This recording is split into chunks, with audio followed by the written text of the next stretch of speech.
Hello guys, तो हम लोग पढ़ने जा रहे हैं वात का स्थान। तो वात का स्थान क्या क्या होता है, मतलब वात कहाँ कहाँ पे हमारी बॉडी में मेनली पाया, सारी जगहों पे जाता है, बट मेन उसके स्थान क्या हैं वो हम लोग देखेंगे। तो इसका इम्पोर्टेंस क्लिनिकली क्या है, इसका क्लिनिकल इम्पोर्टेंस ये है कि जब हम लोग चिकित्सा करते हैं तो अगर वात के स्थान की चिकित्सा आप कर दे रहे हैं, जो कि बस्ती बताई गई है, तो वात अपने आप शांत हो जाएगा। मतलब अगर जो दोष आपका विकृत है, आपने देखा कि इस इंसान में वात विकृत है तो आपको सबसे पहले क्या करनी है, वात के स्थान की चिकित्सा करनी है। ओके गाइस, तो अभी हम लोग देखते हैं कि वात के स्थान क्या क्या हैं। तो पक्वाशय, कटी, शक्ति, स्रोत। तो स्रोतस का मूल हमने देखा था कि वात रहता है। अस्थि, स्पर्शन इंद्रिय, स्थानम वातस्य तत्रापि पक्वाधान विशिष्ट। मतलब ये सारे स्थान वात के हैं, लेकिन जो पक्वाशय है वो मेन स्थान है।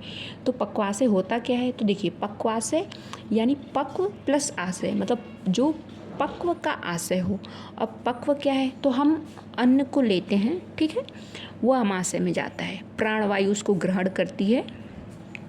फिर जब वो आमाशय में जाता है, तो देखो आम का आशय, इसलिए उसको आमाशय नाम पड़ा, वहाँ पे जाएगा वो। फिर उसके बाद वहाँ से कहाँ जाएगा, क्षुद्रांत में जाएगा। वहाँ पे उस पर जो भी डाइजेस्टिव जूसेज हैं, या फिर आप कह सकते हैं अग्नि काम करेगी और समान वायु काम करेगी और उसको पचा देगी। जब वो पक गया तो वो पक्वाशय में आएगा, यानी पक्व का आशय, वहाँ पे उस पर अपान वायु काम करेगी और उसको बाहर निकाल देगी। ठीक है, तो पक्वाशय को हम लार्ज इंटेस्टाइन से कोरिलेट कर सकते हैं। फिर उसके बाद है कटी। आप विपाक भी पढ़ेंगे ना, 3 प्रकार के होते हैं, मधुर, अम्ल और कटु। तो कटु विपाक बोला गया है कि कटु विपाक में क्या होता है कि कटु रस की उत्पत्ति होती है और उसमें जो है आपका वात बनता है, जो कि कहाँ पे होता है, पक्वाशय में होता है, जो है कि पाचन की तीसरी अवस्था है। ठीक है, फिर कटी। तो कटी से हम पेल्विक गर्डल को लेते हैं। यहाँ पे वो सारे ऑर्गन्स हैं जो एक्सक्रीशन में भाग ले रहे हैं, जो कि वात का एक मेन फंक्शन था। तो incorporate important organs, that is large intestine, rectum, anus, bladder, uterus और ओवरीज। फिर शक्ति यानी थाइस। तो थाइस भी किस में काम कर रही हैं, दौड़ने में, चलने में, भागने में, गति, जो वात का काम है। फिर स्रोतस, सुनने में है ना, वहाँ पे भी वात रह रहा है, क्योंकि वहाँ पे वात नहीं रहेगा तो आपको कुछ सुनाई ही नहीं देगा। हम जानते हैं कि हमारे जो ईयर कैनाल्स होते हैं उसमें 2 तरह के कंडक्शन होते हैं, एयर और बोनी, है ना। फिर अस्थि। तो देखो हमारी जो बॉडी है, बॉडी को ढांचा कौन प्रदान करता है, अस्थि प्रदान करती है। और उसके साथ साथ अस्थि क्या है, एक मस्कुलोस्केलेटल सिस्टम का मेन पार्ट है, और वो हमें चलने फिरने में, मूवमेंट्स में मदद कर रहा है। मतलब किस में, जो किसका काम है, वात का। मतलब वात वहाँ पे रह रहा होगा तभी ये काम हो रहा है, तो वही वात का आश्रय है ना। फिर स्पर्शन इंद्रिय का आश्रय वात है। मतलब हम किसी भी चीज़ को, वात को हम कैसे फील करते हैं, अपने स्पर्शन इंद्रिय से ही फील करते हैं, तो यहाँ पे वात रहता है। ठीक है, फिर वात दोष के भेद क्या हैं, तो वात दोष के जो भेद हैं वो है प्राणवायु, उदान, व्यान, समान और अपान। देखिए समान हमने बताया था कहाँ पे रह रही थी, है ना, अग्नि को उत्तेजित कर रही थी। अपान पक्वाशय, है ना। फिर उदान और प्राण, देखिए प्राण यहाँ पे रहती है, मतलब एक तरह से आपके जीवा, मुख, कंठूरा प्रदेश। उदान भी वहीं पे रहती है, जीआईटी में आपके समान रह रही है। व्यान होल बॉडी में रहती है, बट ये हृदय में पाया जाता है, मतलब हृदय से होल बॉडी में वो कर रही है। देखिए हृदय हमारा पंप कर रहा है ब्लड को होल बॉडी में, और उसमें क्या हो रहा है, खुद हृदय भी पंप कर रहा है, मतलब मूवमेंट हो रही है। और जो ब्लड वेसल्स में जो ब्लड जा रहा है वहाँ पे भी मूवमेंट है। तो मतलब यही है कि वहाँ पे व्यान वायु रह रही है ना। फिर उसके बाद है अपान, हमने देख लिया था। अब इनको हम डिटेल में अलग अलग करके देखेंगे।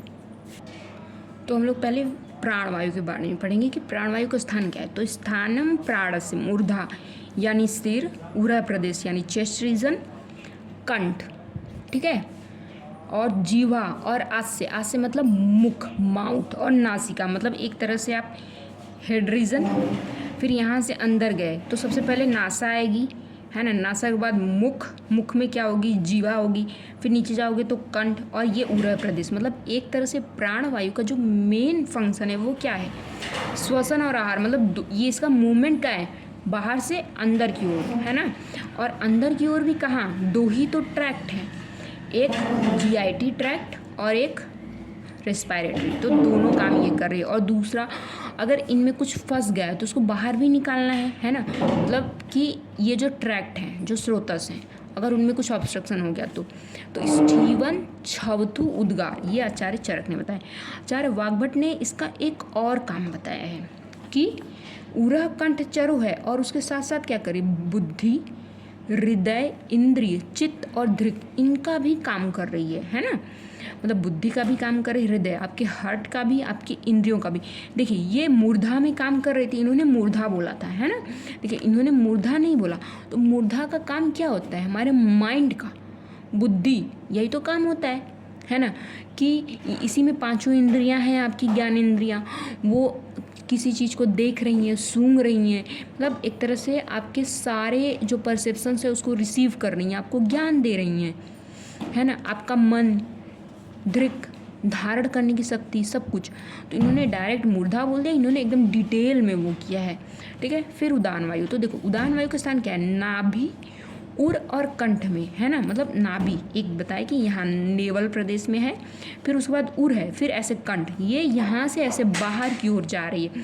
इसका काम भी देखिए क्या है कि वाक प्रवृत्ति, बोलने में प्रयत्न, बल, वड़, ऊर्जा प्रदान कर रही है आपको, है ना। क्योंकि ये सब काम करने के लिए, बोलने के लिए या फिर कोई भी मतलब प्रयत्न, चेष्टा करने के लिए, है ना, उनके लिए आपको क्या चाहिए, ऊर्जा चाहिए, बल चाहिए, तो ये सब काम कर रही है। वाक प्रवृत्ति, प्रयत्न, ऊर्जा, बल, वड़, आचार्य वाग्भट ने बताया।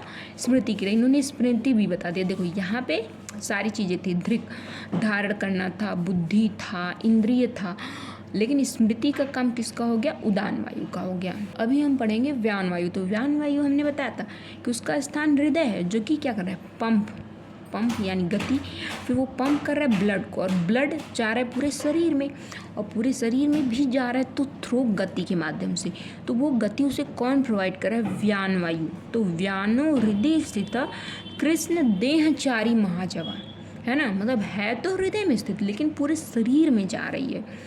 तो आचार्य वाग्भट ने केवल हृदय बोला है ना। इसका काम क्या है, देखो गति वही, है ना, प्रसारण, आक्षेप, निमेष उन्मेष, आँखें ऊपर नीचे करना, प्रसारण, आक्षेप, जम्हाई लेना, हृदय स्पंदन, स्रोतोशोधन, अन्न आस्वादन। देखो सुश्रुत ने क्या बोला, रस रक्त समनन, ऑब्वियस सी बात है, आपका हार्ट क्या करता है, रस रक्त का समनन करता है, स्वेद का विश्रावण, है ना। तो मेनली जो व्यान वायु, उसका काम क्या है, देखो प्रसारण, आकुंचन, आक्षेप, विक्षेप, गति। मतलब एक तरह से देखो फ्लेक्शन, एक्सटेंशन, है ना, ये सारी चीज़ें, गति करना, मूवमेंट करना, ये पांचों की पांचों गतियाँ जो हैं वो ये कर रहा है। मतलब एक तरह से स्केलेटल सिस्टम की सारी गतियाँ, और जो हृदय है उसमें हृदय स्पंदन, वो भी यही कर रहा है ना। तो मेनली व्यान वायु आपके हार्ट से भी रिलेटेड है, प्लस अब होल बॉडी में जब वो ब्लड सर्कुलेट हो रहा है, उससे एनर्जी मिल रही है, तो तभी तो हमारा जो मस्कुलर मस्कुलर स्केलेटल सिस्टम है, वो काम कर पा रहा है, ठीक है। फिर उसके बाद है आपका, ये हमने देख लिया, इसको देखो अष्टांग हृदय ने और अच्छे से बताया कि गति, अपक्षेपण डाउनवर्ड मूवमेंट, उत्क्षेपण अपवर्ड मूवमेंट, निमेष उन्मेष आदि का। मतलब इन्होंने उसमें प्रसारण आकुंचन नहीं बोला है ना, लेकिन वो भी इसमें है, ठीक है। प्राय सर्वा क्रिया तस्मिन प्रतिबद्धा, तो ये सारी क्रियाएं जो शरीर में हो रही हैं सब वही कर रहा है। और ये सब क्रियाएं कौन सी हैं, सब मस्कुलोस्केलेटल की क्रियाएं हैं। मतलब वो सारी क्रियाएं भी, और जो हार्ट आपका पंप कर रहा है वो भी, सब व्यान वायु कर रही है। अभी समान वायु का हम लोग कर्म देखेंगे। तो समान वायु वो वायु है जो आपके अग्नि जो है, जहाँ पे अग्नि का स्थान जो कि ग्रहणी बोला जाता है वहाँ पे है, और वो उसको क्या करती है, उसको जलाने का काम कर रही है ना। देखो समानो अग्नि समीपस्थ कोष्ठ्य, अष्टांग हृदय ने भी यही कहा है, लेकिन उन्होंने बोला चरती सर्वत्र, मतलब पूरे शरीर में भी ये पाई जाती है। अंतर अग्निश्च प्रवाह, इन्होंने भी वही बोला कि अंतर अग्नि के पार्श्व में, मतलब उसके बगल में है, जबकि सुश्रुत ने बोला कि आम और पक्वाशय दोनों में है, लेकिन वही कि वन ही संगीता है ना, अग्नि के साथ ही है। ठीक है, अब इसका काम क्या होगा, तो वही कि अग्नि को बल प्रदान करना। स्वेद दोष अम्बुवाहिनी, मतलब स्वेद व स्रोतस जो है, और जो दोष का वहन करने वाले हैं या फिर अम्बु व स्रोतस है, उनमें भी ये रह रही है। देखो वाग्भट ने सबसे अच्छा बताया कि ये अन्न को ग्रहण करेगी, उसका पाचन करेगी, उसका विवेचन, सार और किट में पृथक्करण, फिर मुंचती, मतलब बाहर भी निकाल देगी, है ना, ये भी काम ये करती है। फिर अपान वायु का देखते हैं, तो अपान वायु कहाँ पाई जाती है, ये मेनली स्क्रिटरी सिस्टम से रिलेटेड है, तो स्क्रिटरी में ही पाई जाएगी। वृषण, बस्ती, मेढ्र, उरु, नाभि, वंक्षण और गुद वहीं पे पाई जा रही है ना। वाग्भट ने भी वही बताया है, कुछ अलग नहीं बताया। अब इसका काम क्या है, तो देखो मेढ्र वृषण में रहेगी तो क्या करेगी, शुक्र को बाहर निकालेगी, है ना। फिर आतो जब हमारे फीमेल जेनिटल ऑर्गन में रहेगी तो वहाँ से उसको निकालेगी। संक्रिन जब अपान वहाँ पे एनस में जाएगी तो उसको बाहर निकालेगी। देखिए गुद था ना ये, ठीक है। मूत्र और गर्भ, मतलब जो समान वायु है वो क्या कर रही है, वो अन्न का पाचन किया, मतलब अन्न को ग्रहण किया, उसका पाचन किया, सारकृत में विभक्त किया, जो कि पक्वाशय में हो रहा था। फिर पक्वाशय से उसको कहाँ भेज दिया, गुद में भेज दिया। अब जब वो गुद में आई तो वहाँ पे उस पर अपान वायु काम करेगी, उसको बाहर निकालेगी। इसीलिए देखो सुश्रुत ने बोला था कि आम पक्वाशय चर दोनों में है, ये समानो वन्ही संगत, है ना। और अष्टांग हृदय ने पूरा डिटेलिंग नहीं की, लेकिन इन्होंने देखो समानो अग्नि समिता कोष्ठे चरती, यानी अमाशय, पक्वाशय, और क्योंकि अन्न का ग्रहण भी तो यही कर रही है ना। और अन्न का ग्रहण कहाँ पे होगा, अमाशय में होगा। तो ये देखो मूत्र गर्भ को भी बाहर निकालती है, गर्भ निष्करण क्रिया। ठीक है, तो आई होप आपको पांचों जो भी वात हैं वो और उनके कर्म समझ में आए होंगे। अब हम लोग नेक्स्ट वीडियो में चर्चा करेंगे पित्त पे। अगर आपको ये वीडियो पसंद आई है तो इसको लाइक कीजिएगा और इसको अपने दोस्तों में सर्कुलेट कीजिए, ताकि और लोगों की भी मदद हो पाए।